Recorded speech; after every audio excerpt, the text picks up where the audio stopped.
Now, the sixth organelle is the lysosome. Lysosomes are small, dark and spherical shaped organelles bound by a single membrane. So this is a lysosome. There is a single unit membrane within which there are numerous lytic enzymes.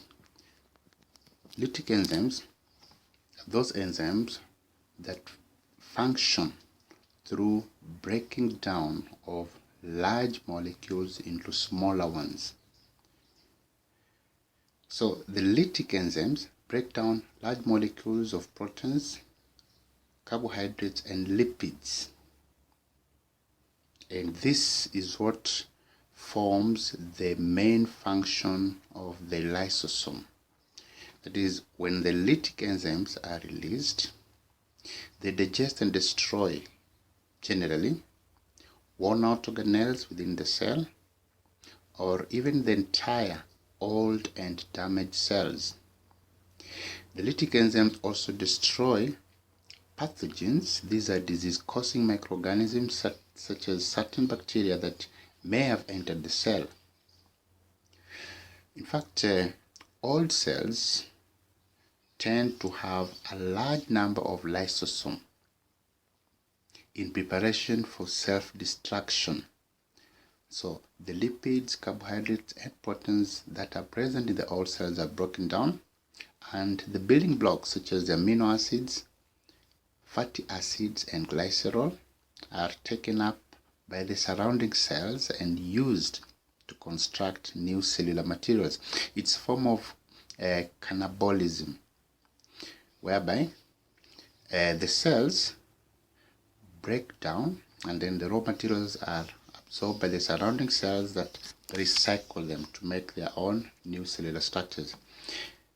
In the same fashion, that is through the release of lytic enzymes,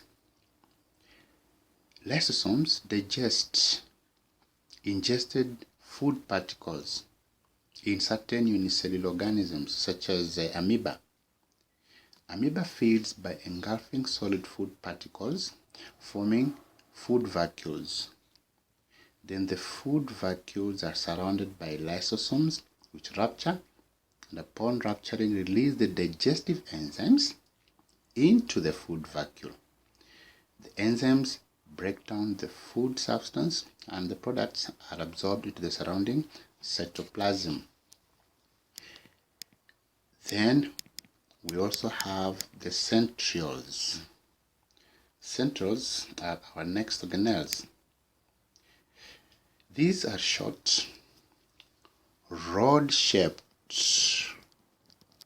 organelles. They are rod-shaped organelles, and they're found only in animal cells. They're also found in protozoa. These are single-celled organisms that have animal-like characteristics such as amoeba, paramecia,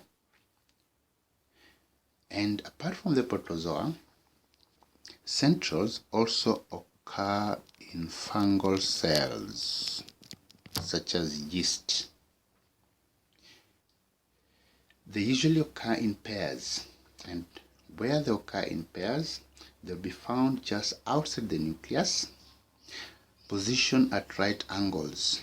Like this is one will be orientated in this direction, and another one at roughly right angle. So when they occur in pairs, they will be positioned at right angles to one another.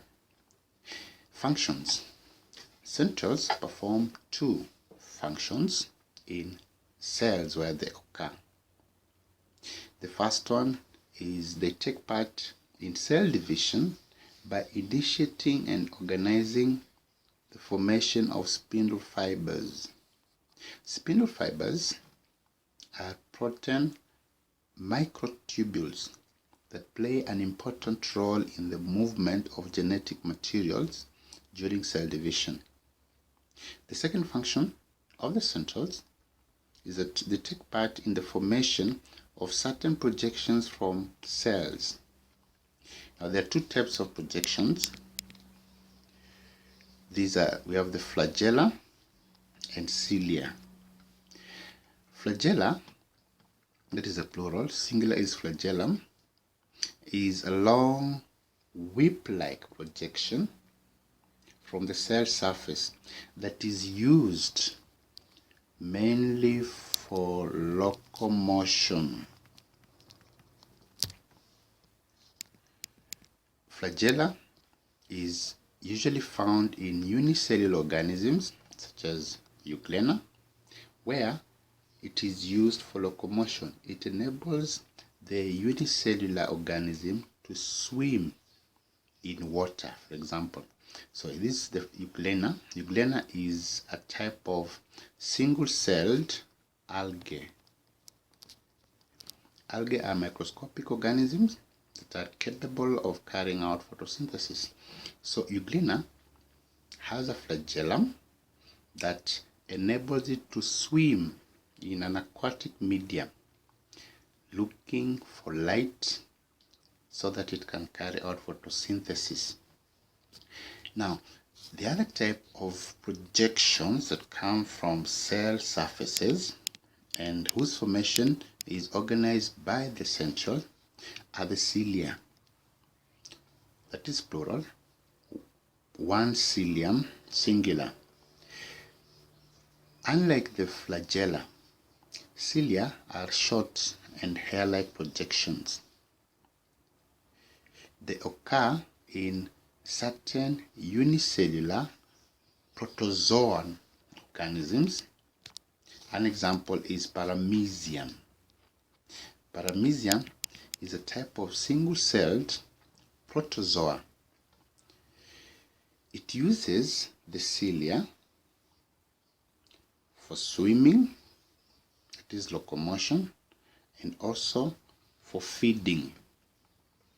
The body of the paramecium is such that there's an opening here known as the oral groove.